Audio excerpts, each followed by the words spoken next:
What's up, everybody? So it's story time. It's story time. It's story time.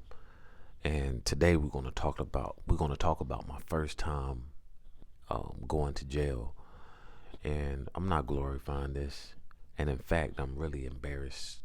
A little embarrassed. I really am embarrassed to say what I'm about to say, but I got to. Um, I have to tell the story because it might save somebody else's life in the long run. But this happened when I was 21 years old. Yeah, I was 21 years old. Just got back from ECU, and I was already wilding out at ECU. I've gotten arrested at ECU, and during this time, I spent about almost 5 years in and out of jail, going to court all the time, just literally being a troublemaker. And I didn't have to do this because I was not raised like that, but it happened. And I really allowed the influence of music and the influence of my so-called friends at the time put me in a predicament like this. And if I want to be all the way honest with myself, I still make the decision and I put myself in a predicament. Like, I put myself in a predicament. But anyway, so I was with my friends one day, and he had told me, he was like, and these names will be nameless because I don't want to put nobody in trouble or, you know. Anyway, we was sitting around, we was smoking weed because that's all I was doing at the time, smoking. And make a long story short, he said, Phil, I know a way where we can make some money, bro. We can make a lot of money. I was like, what we got to do? He was like, all we got to do is go and get used scrap metal and we turn it into the yard. And depending on how much scrap metal you have, you can get a lot of money for it. I know somebody who got a whole bunch of scrap metal, and they made like $1,000. It was just the two of them, and they split it five. They split it, so they made like 500 pieces. I said, "Word, okay, bet." So it was just going to be me and him anyway. I was like, "So where we going to get the metal from?"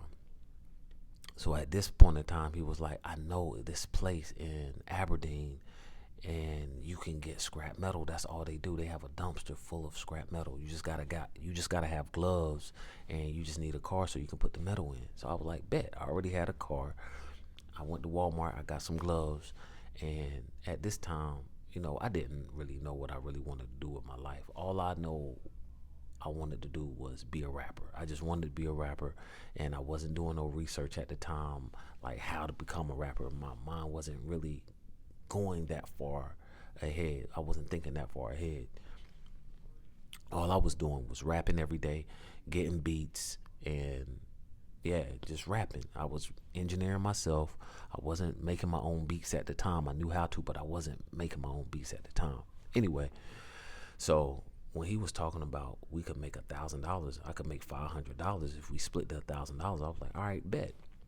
So he was like, yeah. So we're gonna go late at night, and you need to make sure you dressed up accordingly. I was like, all right, cool, say less, because I've been on little missions before. So I had all black on, of course, black sweats, black shirt, black toboggan. It looked like I was about to hit a lick, and at the end of the day, I really was about to hit a lick because we was really about to go steal. We still in scrap metal.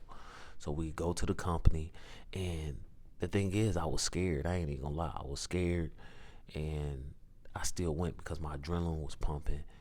And we got to the place. So we go to the place, and he was like, "Yeah, this is it." And I was like, "All right, bro, this shit is crazy because like I have to climb over a fence, and then we have to put the metal to my car. Now we're over here by the plant, but there's a house literally maybe like 100 yards away, and these people are up. Like, I see a light. So I'm like, yo, what in the world? Maybe I signed up for the wrong thing. I shouldn't have did it. It was too late though. So I'm stuffing my car. We it's like we have an assembly line going on. Like, I'm up where the window is, and I'm dropping the metal down to bro, and he's putting the metal in my car. He was like, bro, it's getting full. It's getting full. I said, man, keep putting something in, man, because I'm trying to get as much money as possible. So anyway, we filled up the car, and I had a little, um, I had a Chevy, um, it was a little Chevy. I forgot the name of it. It was a Chevy. Um, it was just a little mini Chevy. It was a little mini Chevy. It was a little mini red. I had a red Chevy at the time, and we fit as much scrap metal in the car as possible.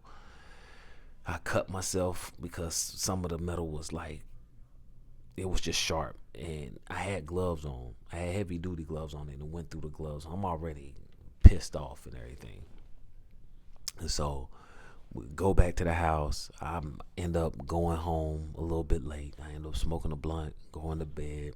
Wake up in the morning, early in the morning. I wake up early in the morning because I didn't want my parents to find out what I was doing. I didn't want them to ask, like, why is all this scrap metal in your car? So I go and we get it weighed, and we didn't have $1,000 worth, but we had like $500 worth of metal. I was like, all right, cool. That's like $250 a piece. So it was like two. I had like 225. He had like 225. I put some in gas and everything. It was a little bit over $500. I was like, all right, cool.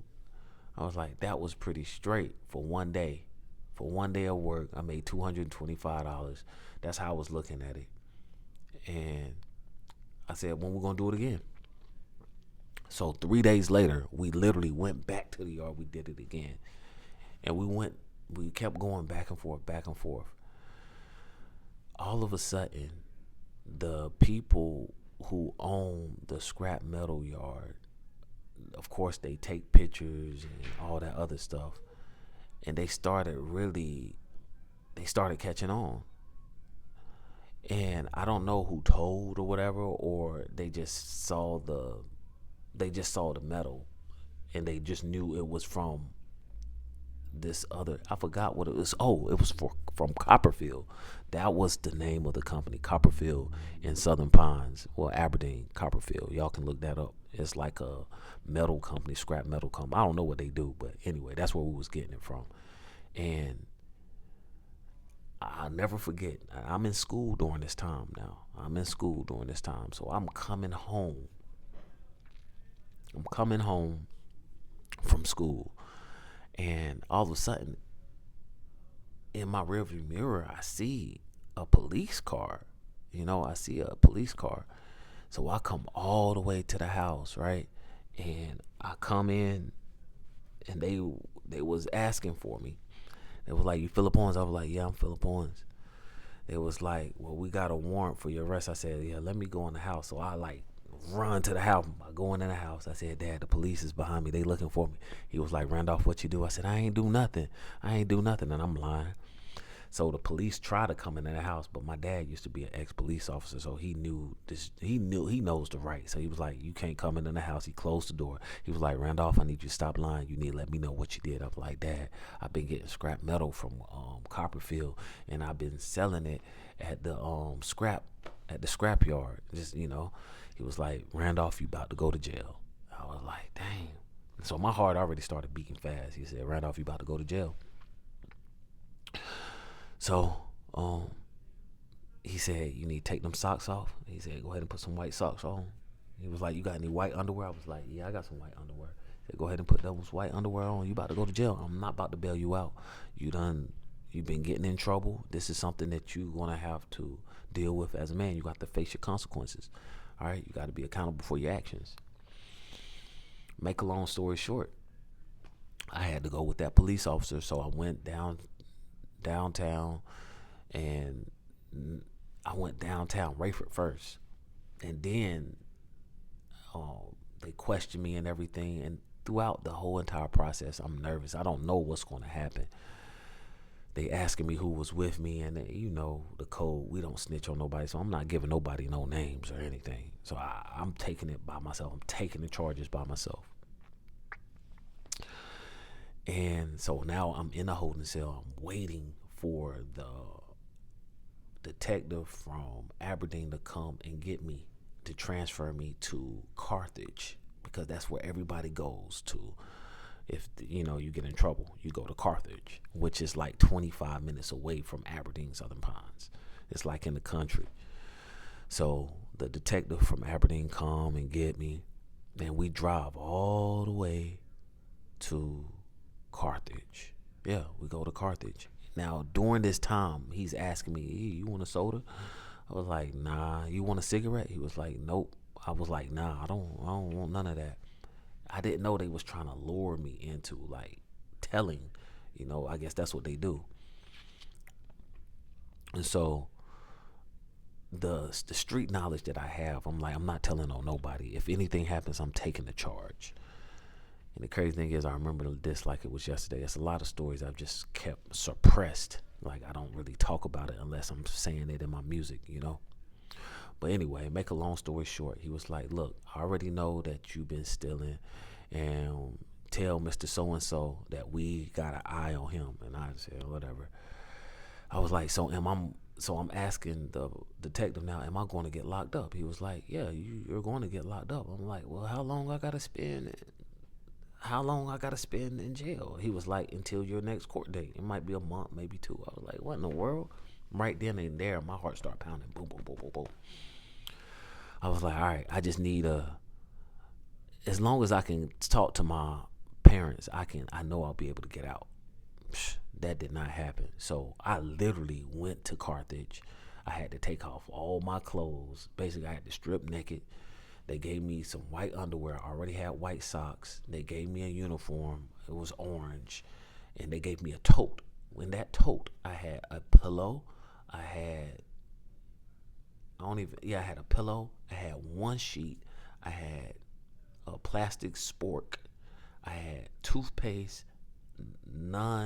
I had deodorant that was non-scented, and a piece of paper and a pencil. The pencil was like rubber, the sport was rubber, of course, and they gave me a whole bunch of paper. So I went into a pod. The pod was almost like this. I ain't even gonna lie. It kind of looked just like this. Yeah, the pod was like this. It was just more spacious. And it was a whole bunch of people in there. It had to be about like, I would say about maybe like 75 people in the pod. Maybe a little bit less. I'll say maybe like 60 people.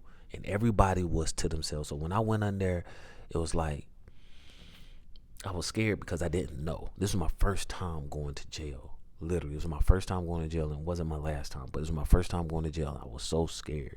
I ain't even gonna lie, but I didn't look scared. At all. So everybody was to themselves. Like, every ethnic group was to themselves. The white folks was over here. The Mexicans was right here. The black people, we was like kind of scattered. It was more black people than anything. So all I knew was what I heard in the music and what I saw on TV. I found a corner. So I found a corner where I could see everybody, because what I was worried about, I ain't gonna say worried about, but I was just scared of getting in a fight and somebody trying to go up at my ass. Nobody about to take my cheeks at all. Nobody's about to do that. I'm gonna fight. I'm gonna die. I'm going to die trying, or somebody's going to die. That's all I was thinking about. Somebody's going to die.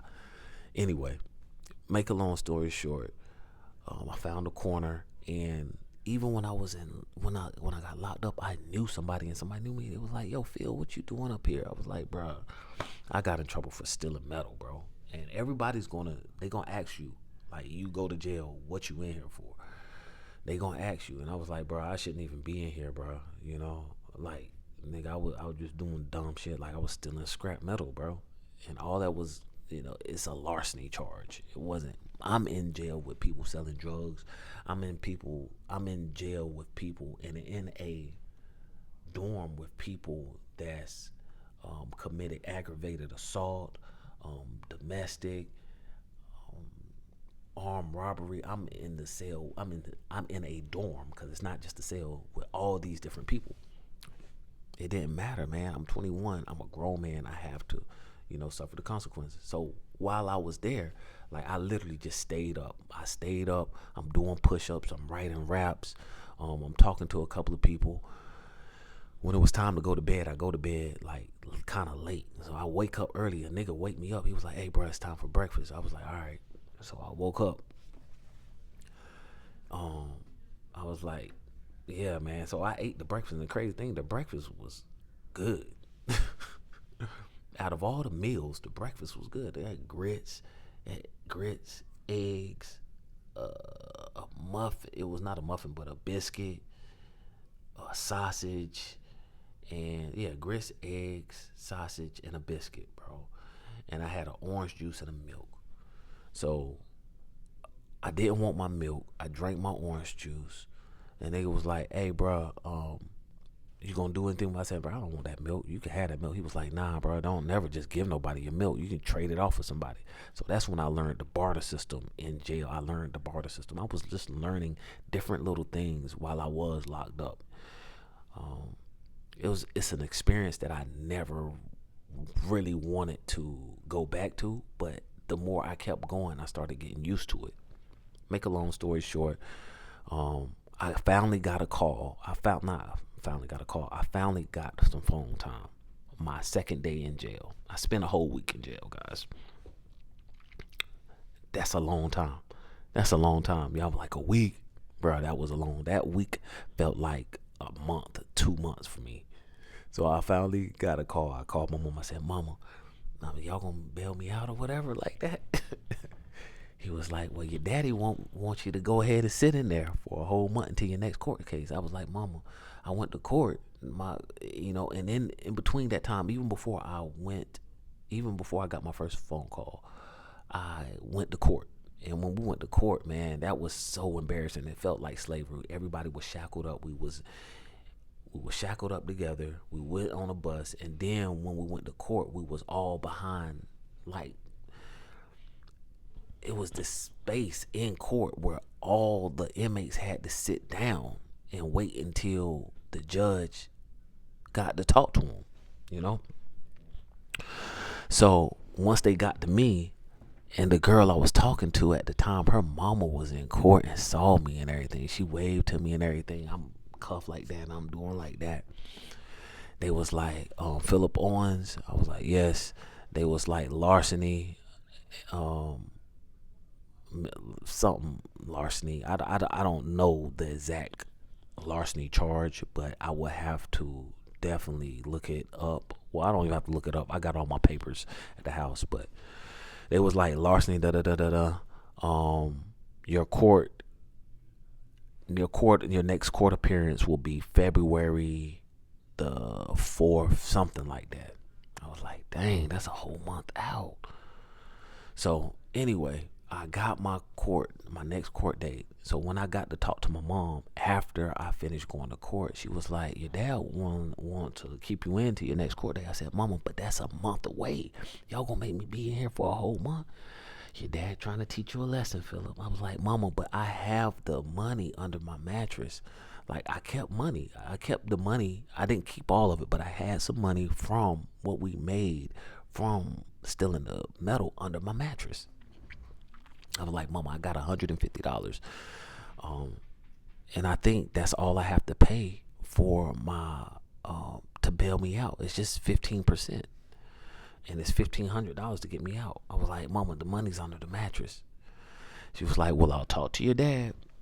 And so I'm not promising you anything, but just be prepared to stay in there for a month. And I know my mama didn't want to even talk to me. My dad didn't want to talk to me at all, because previous to this, I've already gotten in trouble with something else. Now that's a whole different other story. But anyway, getting back to the story, my mama said, "Look, I don't know. There's no guarantees. We might get you out, we might not. So just be prepared to be in there for a month." So right then and there, in my mind, I went ahead and locked in. I was like, well, I'm about to be in here for a whole month.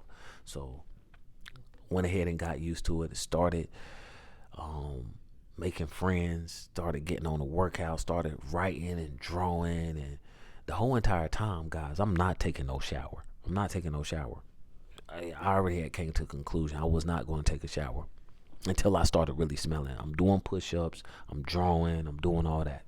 Now, the craziest thing is, when I was in jail, there was a little mini TV in a corner, so high nobody could change it. And there was a remote, but the older inmates, they really was like, at the time when I was locked up. And now this is like 2010. So they was still running. They was running jail, honestly. And I thought I was going to see a bad fight, but I didn't. These older dudes, they had to be maybe like up like mid 40s, 50s. They was arguing about the TV. They were playing cards. And let me tell you, bro, these cards, they were playing spades, and these cards was about this small. Like, I don't know if they made them or not, but the cards were like this small, and they playing. Somebody was watching something. I didn't give a damn about what they was watching on TV, but they was arguing like, fuck you, da da da da da. I'm gonna turn the channel. Nah, nigga, I'm gonna turn the channel. And I really thought they was about to fight. It was about to get bad up in there. Nobody was stopping anybody. They was arguing about the TV, like watching TV. Like, it was up in the corner, like way up. It had to be about 15, 16 feet high. Nobody could change it but with the remote. And somebody had the remote, but nobody was trying to change the channel. Like, it was a black dude and like an Indian dude. They was like fussing about the channel. Like, bro, I don't want to watch this. I'm not about to watch this. Change the channel. That was the most drama I saw the whole entire time. I didn't see nobody get stabbed. I didn't see nobody get raped or hear nobody get raped. I heard a couple of arguments. Nobody fought at all. Now, I was only in there for 5 days. That's it, a week. Well, not even a full week. It was like a work week, like a school day week, 5 days. But the thing is, it's like, I couldn't wait to get out. And then one day, people was, the CO came and it was like, Philip Owens, get your stuff together. You're getting bailed out today. I was so happy. Like, I ain't even gonna lie. I was so happy. So I got my stuff together. I got my little, they gave me a little, it's like a little mat in the tote with the sheet. So I folded that up, folded my sheets up. Now, mind you, they let me know this in the morning. It took like 6 hours, 7 hours before I even saw my parents. So I got ready 6, 7 hours before I even saw them, before they even let me out the cell. I'll never forget that. Now, during this time, I have a fro, I have braids and everything. My beard done grew out. All this happened like in a 5-day period, guys. And I mean, looking rough, I'm smelling. My mama see me, she give me a hug, and the first thing they do, they took me to Golden Corral. Man, and when I tell you, I ate. And I apologized, and my mama was crying. I apologized to my dad, and I told him, look, y'all would never have to worry about this happening anymore. And at this point, I wasn't trying to do any of that. All I know is when I got home, I took a shower. I took a long shower. I got back out. I'm driving again. I get some weed, and guess where I go?